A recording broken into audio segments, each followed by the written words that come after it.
În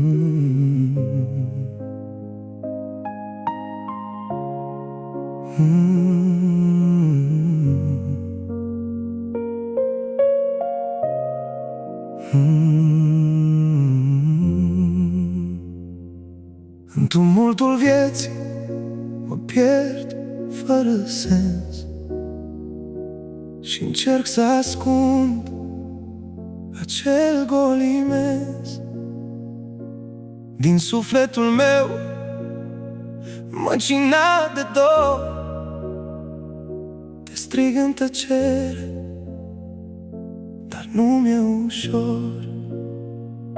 Privesc iarăși ceasul, timpul stă pe loc și aștept cu răbdare să trec peste toate.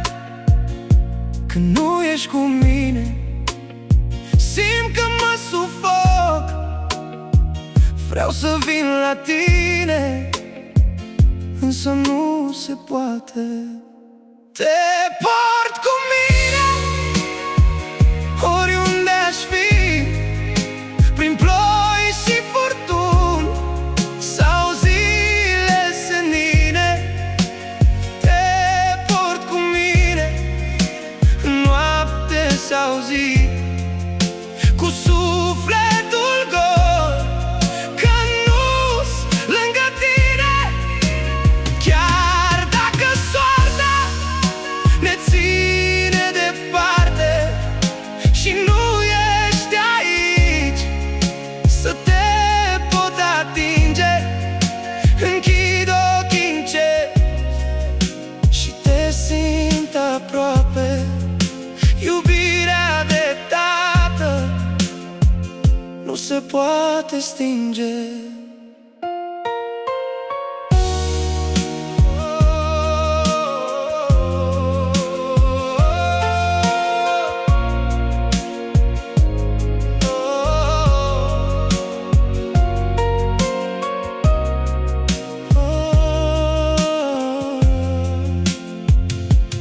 Rătăcim pe străzi, îmi ridic privirea și mă lupt cu mine să nu mă pierd cu firea.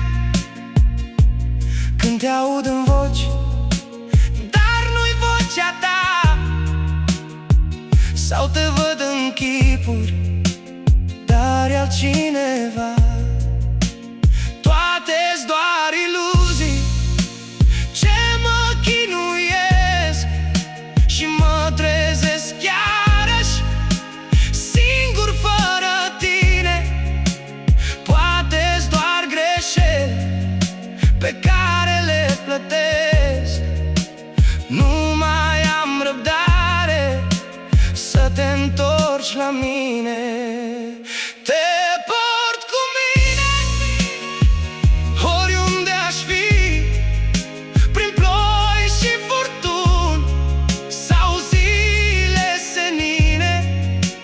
Te port cu mine în noapte sau zi, cu sufletul gol, că nu-s lângă tine. Chiar dacă soarta ne ține departe și nu ești aici să te pot atinge, închid ochii încet și te simt aproape. Iubirea de tată nu se poate stinge.